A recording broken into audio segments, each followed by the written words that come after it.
नाज़रीन, इस किस्से के आगाज़ में आप देखेंगे कि सिमको के जिन गुलामों को अरतुगरुल ने आज़ाद करवाया था वो भाग रहे होते हैं। वो सब लोग एक जगह रुक जाते हैं और खुश हो रहे होते हैं कि अब हम आज़ाद हो गए हैं।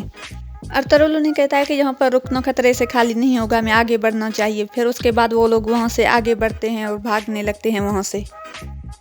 दूसरी जगह डाकू मुहालिस अपने साथियों के साथ बैठा हुआ होता है और काफिलों से लूटा हुआ सोना देख रहा होता है। इतने में उसका एक बंदा भागता हुआ आता है और आकर मुहालिस से कहता है कि मैंने अभी अभी अरतुगरुल को देखा है। मुहालिस कहता है कि तुम पागल हो गए हो, अरतुगरुल मर चुका है। उसके बाद वो आदमी कहता है कि मुझे यकीन है कि वो अरतुगरुल ही है। दूसरी तरफ सिमको अपने आदमियों के साथ अरतुगरुल और बाकी गुलामों को तलाश कर रहा होता है। मुहालिस उसे देख लेता है और कहता है कि मतलब ये गुलामों के ताजर सिमको का काम है। तुम जाओ और ये खबर आरिस को दो, कहो कि हमने अरतुगरुल को देख लिया है, उसे अगवा किया गया था सिमको की तरफ से।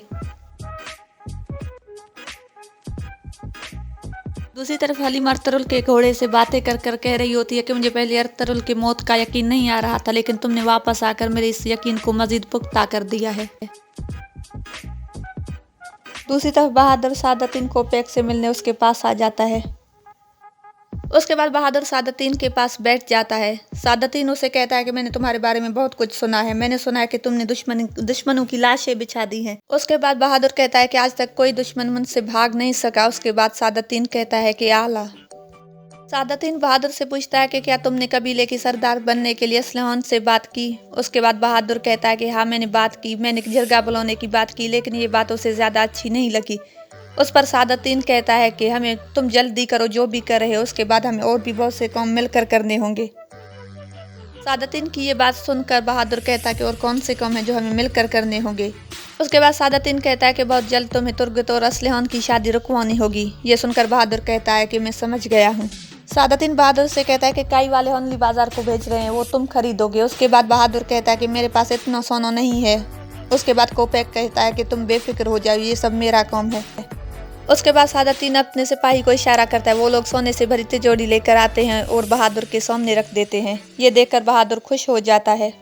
उसके बाद सादतीन कहता है कि लेकिन मेरी कुछ शराइत हैं। ये सुनकर बहादुर कहता है कि हुक्म करे अमीर हजरत।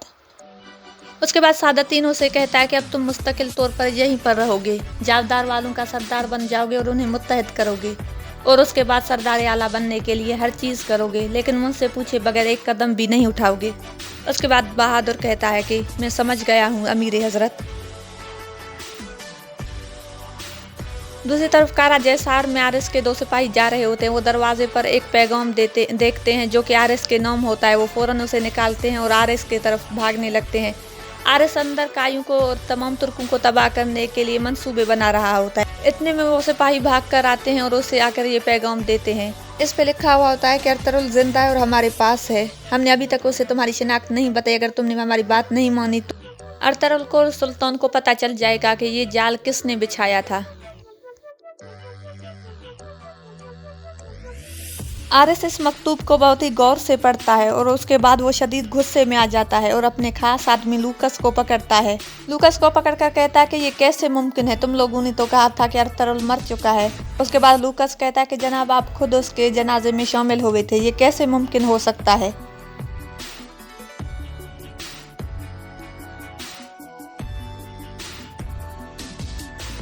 उसके बाद शदीद गुस्से में आकर आरिस उन सबको कहता है कि यहाँ से दफा हो जाओ। उसके बाद वो सारे लोग वहां से चले जाते हैं और आरिस गुस्से में आकर चीखने लगता है।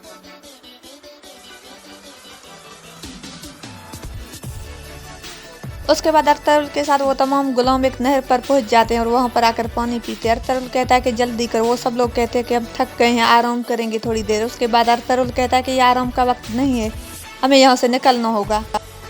मुहालिस और सिमको दोनों ही अपने आदमियों के साथ अरतुगरुल की तलाश में इधर उधर भाग रहे होते हैं। दूसरी तरफ होनली बाजार में एक आदमी आता है और आकर हकीम आर्तुक से मिलता है, खुफिया अल्फाज में अपनी तारीफ करवाता है। उसके बाद वो दोनों गले मिलते हैं और वो आदमी हकीम आर्तुक को एक मकतूब देता है और कहता है कि ये इल साहब ने आपकी तरफ भेजा है, अल्लाह पाक आपकी मदद करे। उसके बाद वो आदमी वहाँ से चला जाता है और हकीम आर्तुक वो मकतूब पढ़ने लगता है जिसमें लिखा होता है कि हमने अरतुगरुल की मौत के बारे में सुना है। आप काई कबीले का ख्याल रखें, उन्हें अपने मकसद से हटने हरगिज मत दीजिएगा। मैं बहुत जल्द वहाँ पे आ रहा हूँ। उसके बाद हकीम आर्तुक कहता है कि ज़रूर कोई अहम मामला होगा जो इल साहब खुद यहाँ पर तशरीफ़ ला रहे हैं। अल्लाह पाक खैर करे।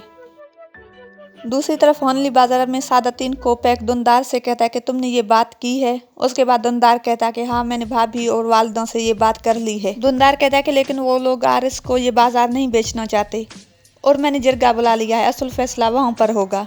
उसके बाद कोपैक कहता है कि ज़रूरी नहीं कि आरिस को बेचे, और भी बहुत से आदमी हैं मेरे पास। उसके बाद दुनदार कहता है कि इस बाजार को बेचने के बाद हम करेंगे क्या। उसके बाद कोपैक कहता है कि ज़रूरी नहीं कि आप लोग इसी इलाके में रहें, जो सोना मिले उसे अपने कबीले को खुशहाल करें और उसके बाद वापस अपने भाइयों की तरफ हिजरत करके रवाना हो जाएं। उसके बाद सादतीन कहता है कि एक और आदमी है मेरी नज़र में, अगर आप लोग चाहें तो हम उससे बाजार बेच सकते हैं। दुनदार कहता है कि कौन है वो। उसके बाद सादतीन कहता है कि जौनदार साहब का भाई बहादुर साहब, वह भी अभी जंग से लौटा है और बहुत सा माल गनीमत है उसके पास, वो ये बाजार खरीद सकता है। अगर आप कहें तो मैं उससे बात कर लूँ। कोपैक की ये सारी बातें सुनने के बाद दुनदार कहता है कि आप सही कह रहे हैं अमीर हजरत, लेकिन मुझे पहले जिरगे के लोगों को मनाना होगा। दूसरी तरफ लूकस आकर आरिस से कहता है कि अभी अभी डाकू मुहालिस ने एक पैगाम भेजा है कि अरतरुल जिंदा है और उसे गुलामों के ताजिर सिमको ने जिंदा रखा हुआ था। ये सुनकर आरिस बहुत गुस्से में आ जाता है और लूकस से कहने लगता है कि मुझे हर हाल में अरतरुल चाहिए, जिंदा या मुर्दा। उसके बाद लूकस वहाँ से रवाना हो जाता है। ये सुनकर आरिस वहाँ कहता है कि मतलब उसे सिमको ने जिंदा रखा हुआ था, मनहूस मारिया। उसके बाद वो वहाँ से रवाना हो जाता है। दूसरी तरफ दुनदार काई कबीले में जिरगा बुलाकर सबसे मुखातिब होकर कहता है कि तुम सब लोग बाजार के हालात जानते हो, बाजार का दिफा अब हमारे लिए नामुमकिन हो गया है। डाकू रोज काफिलों पर हमले कर रहे होते हैं, इस वजह से बाजार बिल्कुल वीरान हो गया है, इसलिए हमें अब बाजार को बेचना चाहिए। ये बात सुनकर वहाँ पर मौजूद कुछ लोग इस फैसले की मुखालफत करने लगते हैं, जबकि कुछ लोग इस फैसले के हक में होते हैं। उसके बाद आर्तुक कहता है कि ये बाजार हमने खून देकर हासिल किया है, इसे हम कैसे बेच सकते हैं। वहाँ पर काफी लोग इस बात से इत्तफाक करने लगते हैं। उसके बाद हलीमा कहती है कि बाजार को बेचने का मतलब है कि हमने अरतरुल साहब के मकसद से मुंह फेर लिया है। दुनदार कहता है कि ये फैसला मैं कबीले के लिए कर रहा हूँ, अगर मेरा भाई जिंदा होता वो भी यही फैसला करता। उसके बाद काफी लोग उस फैसले से इत्तफाक करते हैं। बाकी लोगों के बाद दुनदार के इस फैसले को होयमा खातून भी दुरुस्त करार देती है।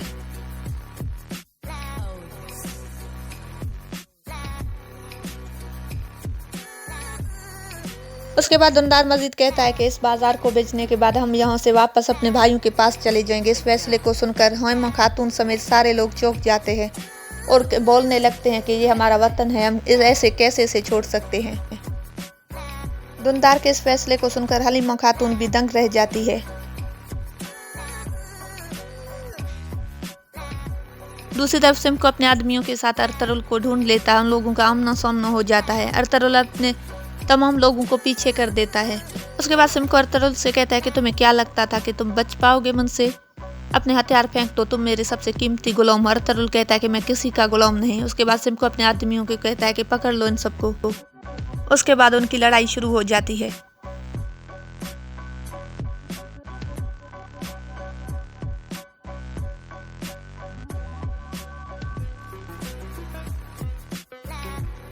दूसरी तरफ काई कबीले में अभी तक जिरगे में बहस जारी था। आर्तुक साहब किसी कीमत पर भी दुनदार के इस फैसले से मुत्तफिक नहीं होते।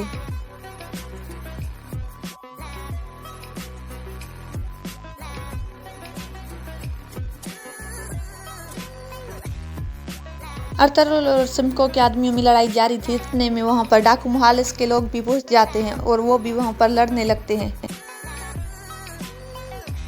उसके बाद मुहालिस और सिमको के आदमी अरतरुल और उन गुलामों को छोड़कर आपस में ही लड़ने लग जाते हैं।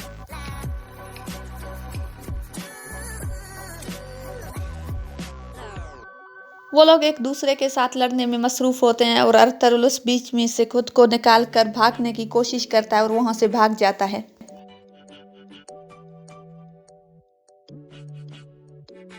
उसके बाद सिमको कहता है कि अरतरुल भाग गया है, चलो पकड़ो उसे।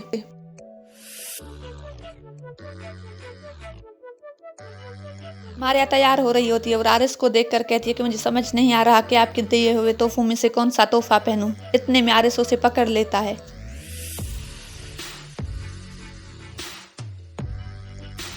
उसके बाद सिमको से कहता है कि चुपचाप बता दो कि सिमको कौन है और तुम्हें यहाँ पर क्यों छोड़कर गया। मारिया कहती कि मुझे कुछ नहीं पता। उसके बाद आरिस उसका गला दबाने लगता है और उसके बाद मारिया उससे कहती है कि मुझे छोड़ दो, मैं अपनी पूरी कहानी तुम्हें बताती हूँ।